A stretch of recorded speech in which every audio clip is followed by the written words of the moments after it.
my recordings. Okay? So, the Fiscal Administration covers the following topic. Of course, we'll start first with historical background, fiscal policy, the Philippines, the Bureau of Internal Revenue, the collect taxes, the Bureau of Treasury, the Department of Budget and Management, and Commission on Audit, okay, which is actually the last after giving money and the use of money, then it will be audited whether it was used properly, whether there is a corruption or not. Okay. Now, National Economic Development or NEDA, okay, on the view of how are we going to develop the country.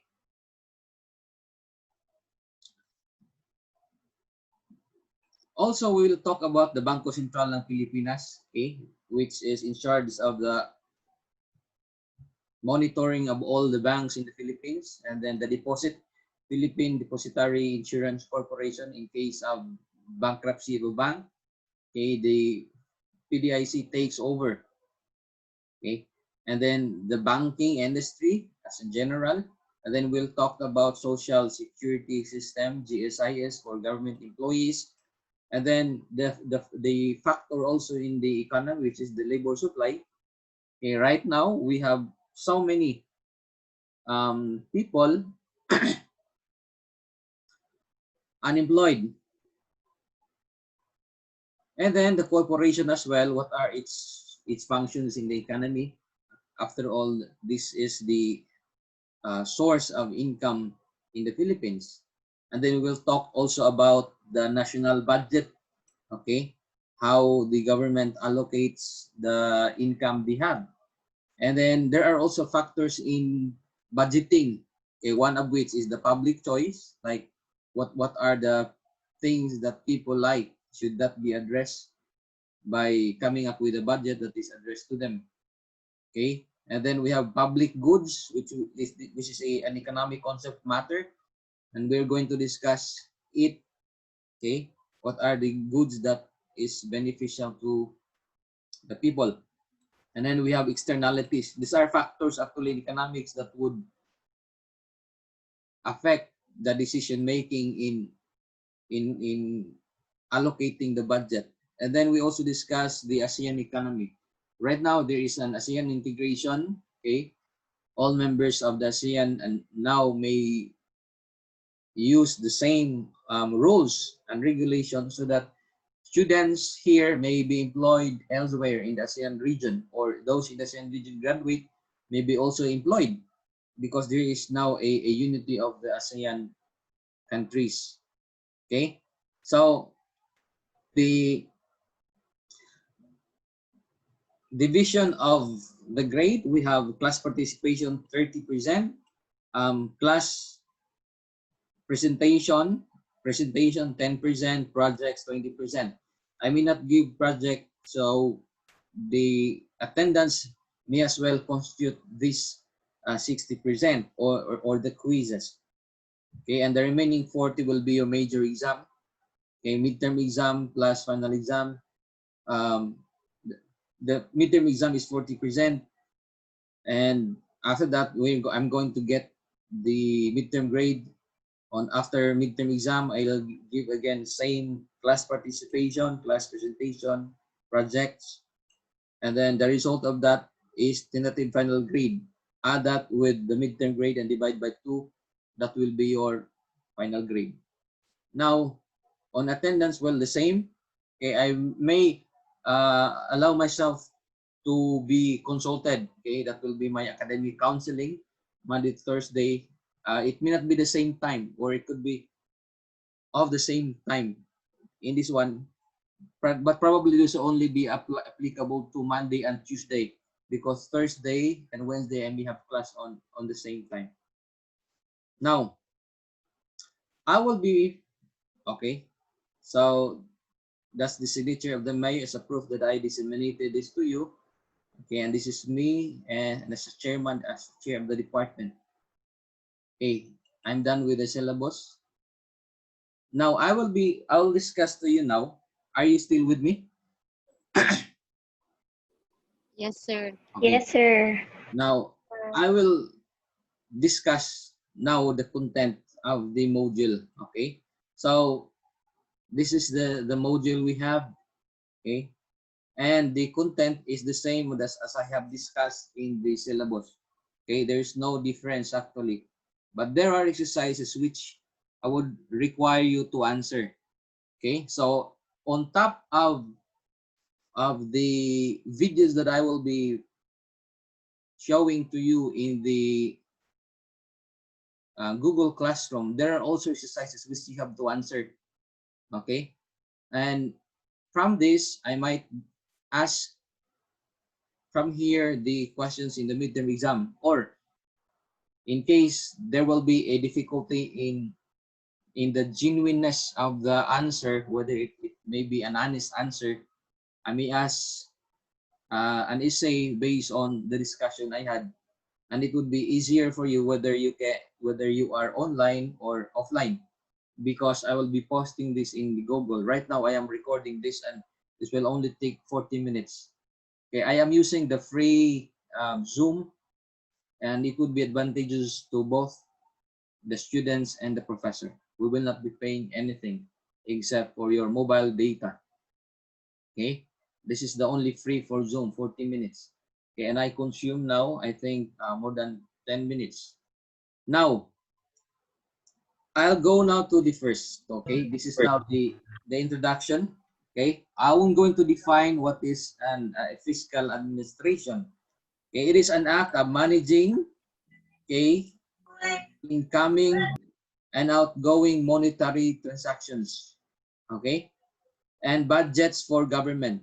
Countless times you will be hearing the word budget. Okay, it's just actually this almost similar to our topic, but the specific is that it's more on how to earn, making it sure that on the following year there is still money for the country.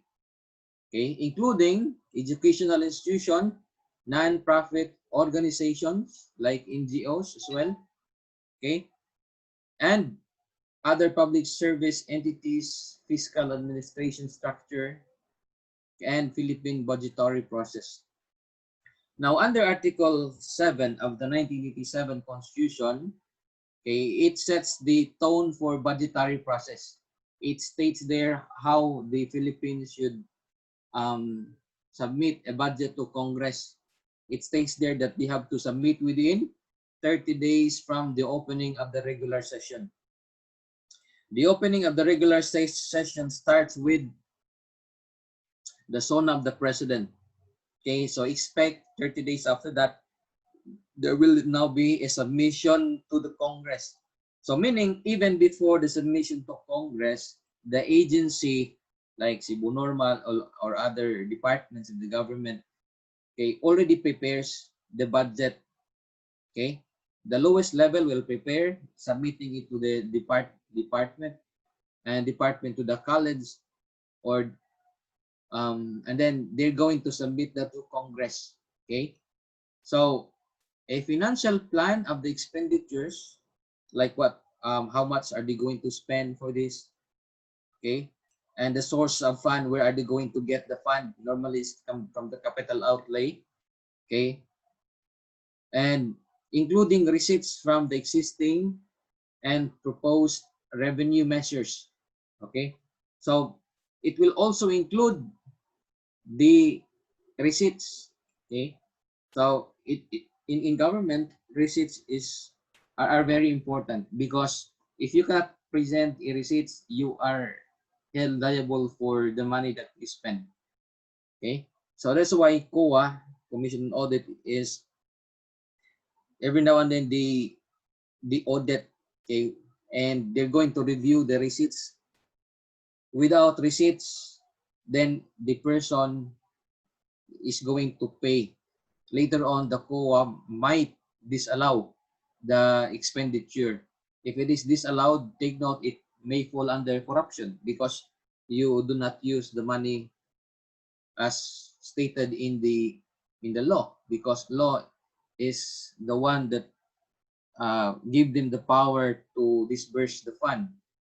Okay, provided that they have to present receipt that they spend it, okay, with the correct amount.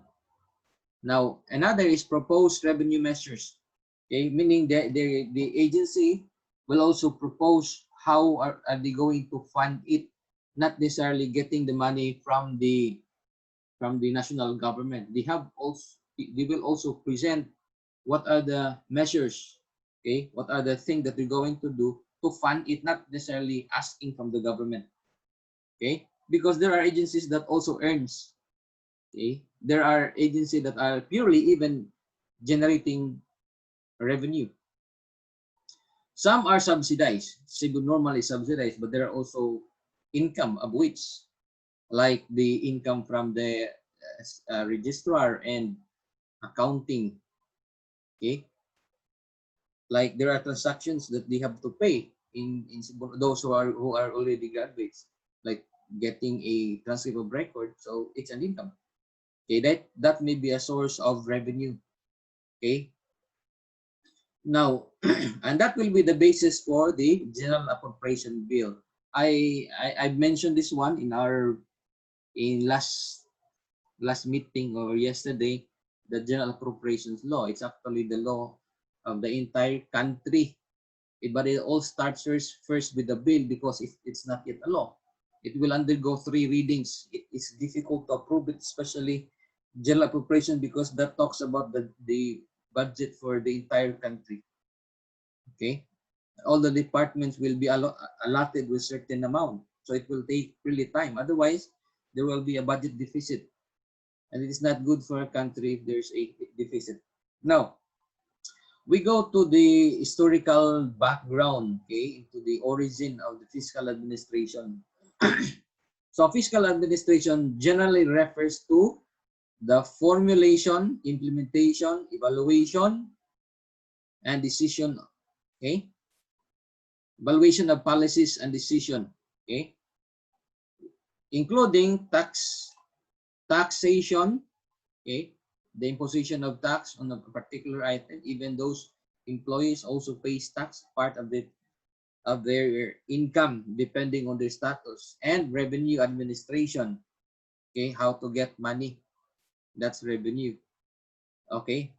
Resource allocation, like the allocation of the money they have, okay, where are they going to put the money, who gets the bigger share of the pie, okay. And then budgeting and public expenditures, okay. Public borrowing, if it is not um, enough, then government may borrow money from other country or other institutions that allows debt, like IMF or World Bank, okay. Debt management, okay. Accounting and auditing, okay. So how are we going to manage the debt we have until now? We balloon our debt, okay, in the World Bank and IMF. It's last month I heard there is, I think, 6 billion, and then followed by another billions in other monetary institutions. Now, what is the difference between fiscal administration, okay, between the less developed countries and developed countries? Development is the ultimate goal for the least developed countries, okay? Because a country that is good in budgeting or fiscal administration may turn their country from less developed to developed countries, okay? So as we know, um, we're not comparable to United States of America, okay? We are considered poor. In fact, it was admitted by the president on the address yesterday in UN that even poor and rich countries should be allotted with the same vaccine. Not just only rich countries can have the vaccine on the virus. Okay, so levels of economic development, okay, historical experience, the scars and traumas of colonization. As we know that part of Philippine history is that we are colonized. Okay, admittedly, our country had been a victim of colonization. And what is colonization? Others would define it as raping a country, just like raping a woman. You get all what she had, and then after you get all what she had, you're going to leave her. Same also in colonization. In fact, it is discouraged under UN convention. Colonization is no longer a mode of acquiring a territory. Okay, because the evil of colonization is that after you get all their natural resources, you exploit their natural resources, a country that colonized will become rich. Okay, and then the colonized country will eventually become very poor because they get all their resources. Okay, that is what is happening in the Philippines. And even I am even proud that we are Philippines because we did not colonize. Okay, we're not like them that they go to other country, they get their resources, making a country a battleground over a conflict between other countries. If you recall your history, Philippines become a battleground over a war which is not ours, between America and Japan. Okay, but fortunately, if you look at the history, when Japanese gather all the golds in the Southeast Asia, bringing it back supposedly to Japan, passing by Philippines, but they were trapped. Okay, in which the Emperor of Japan, Hirohito at the time, ordered it to be buried in the Philippines. So it was buried, okay, in the Philippines, which makes our country very rich. If you only know the history, okay, because getting all these precious stones will eventually make the country win over the war.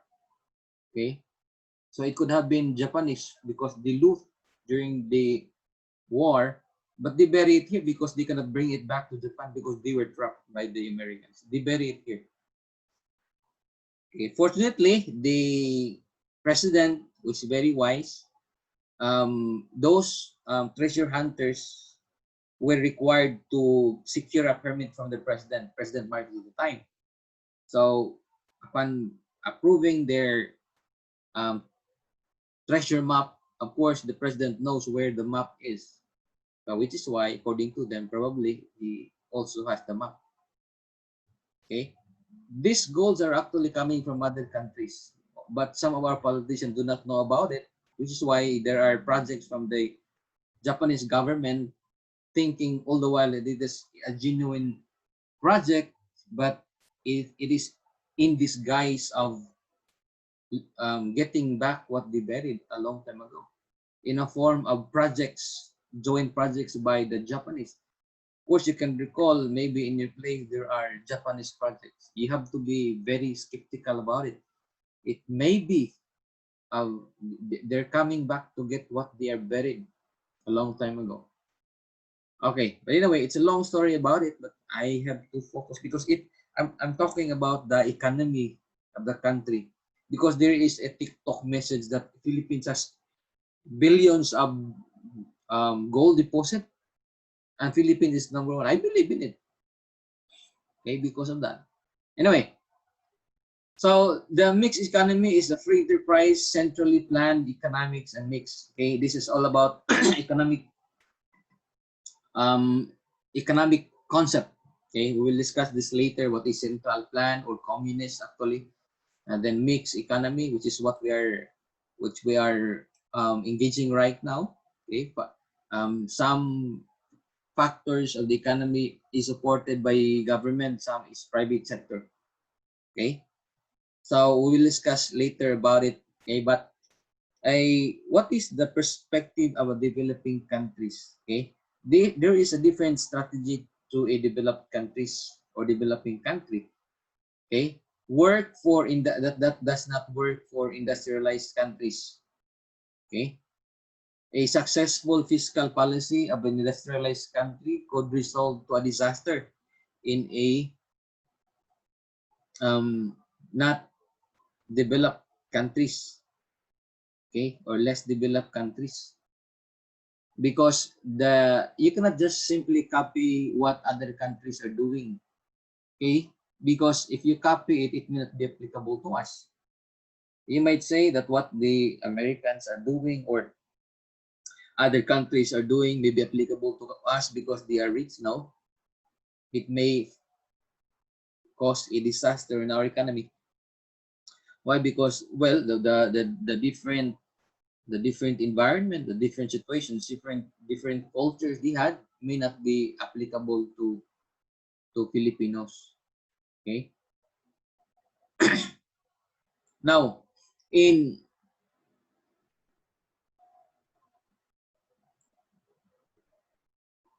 in Philippine case, the trend of fiscal policy deficit financing expanded expenditure for large scale project. Okay. Traditional balanced budget increased public borrowings. Okay, and we need an aggressive taxation and revenue administration. Well, in the Philippines, for how many years we experienced a budget deficit? The expenditure is more than the revenue or income of the country. So what has happened? We keep on borrowing. There's always a deficit. It has been a trend, okay, for many years, which is why there are projects, large scale projects, which are not funded. Okay, I may run out of time. I may only have 10 minutes. Okay. After 5 minutes, I'm going to stop this one, and I will be asking you a question later on. Now, okay, that's the trend. Okay, and the result is that we have to increase public borrowings. Okay, as I mentioned, we have to borrow money from the banks, from World Bank or IMF, International Monetary Fund. Okay, and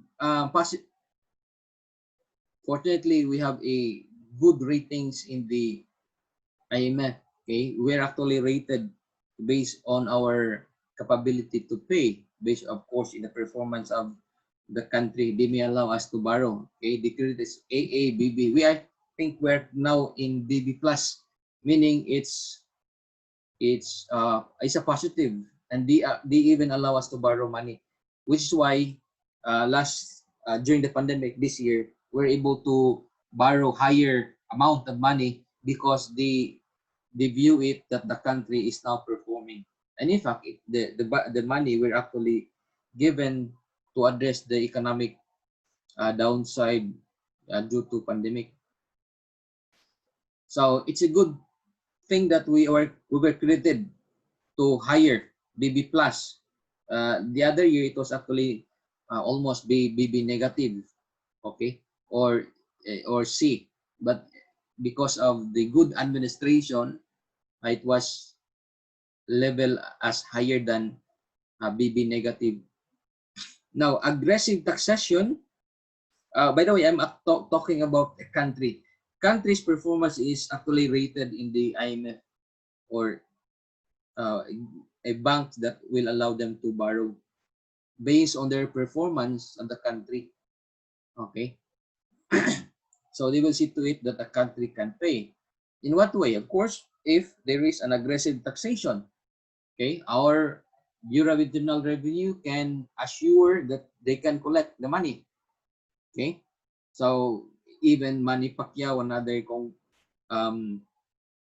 those who fought for the country in boxing were even taxed, were in fact under the law supposedly they should not be taxed because there's an exemption to a price where it will not be taxed, like if it is sponsored by a boxing uh, boxing or sports association, it may be exempt from tax. But our BIR is really strict.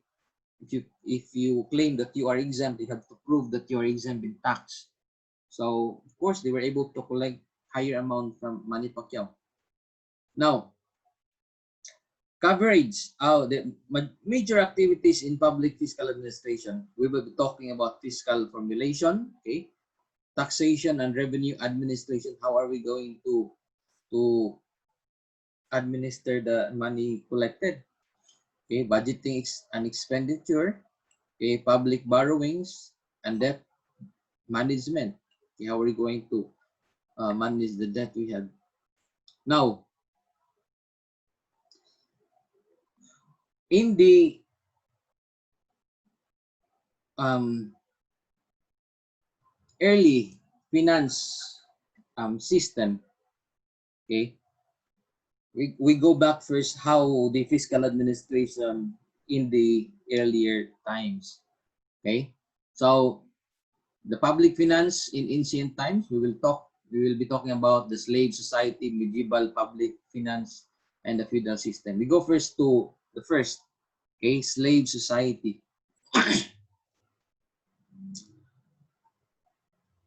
So there are stages of development in the Western society. We have the primitive societies, okay, slave states and feudal system of the capitalist, wherein um, the government gives the people um, equally, meaning all the needs they had is provided by the government. Okay, and in a socialist, it means that majority is there's an equality. They can perform industries to earn. There are also provided. There are also financial aid from the government. An example of a capitalist or communist, no, communist or socialist are the manifestation of government institutions, okay, like Cebu Normal. Okay, in communist or socialist, majority of the institutions are owned by government. Okay, the socialist, by the way, is actually the middle between capitalism, okay, on the left, and communism. Capitalism, most of the institutions are owned by the private individual, meaning private sectors dominates the economy, while communism, government sector dominates the economy. The in-between is called socialism. Now, how did they administer the public during the ancient times?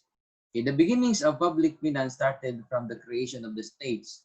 Okay, from the time the state exists or it become independent, well, it can now collect money, okay, from the people.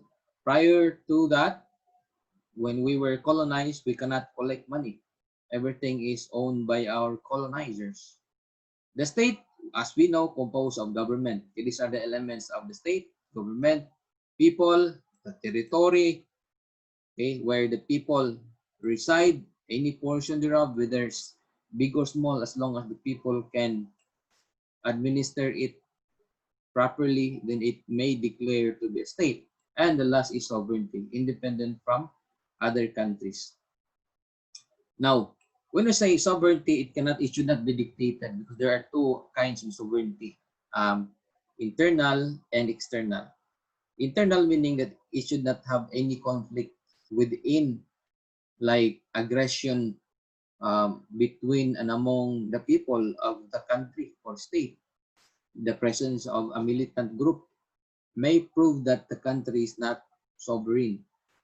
Okay, so or if the country is dictated by other countries like United States dictates what should be the policy of the Philippines, then it is not sovereign. Okay, so by the time it become a state, all these elements should be present and therefore it is independent. So it can now collect the tax because apart from being a state, it has that there are elements, one of which is there are inherent powers. The police power, meaning they can compel the people for the public welfare. Eminent domain, they can acquire private property for public use. And the last is power of taxation. They can impose collection of tax. Now, I only have 1 minute more. From here, I'll end my discussion I'll just continue my discussion next meeting. Okay. I have to stop my recording first.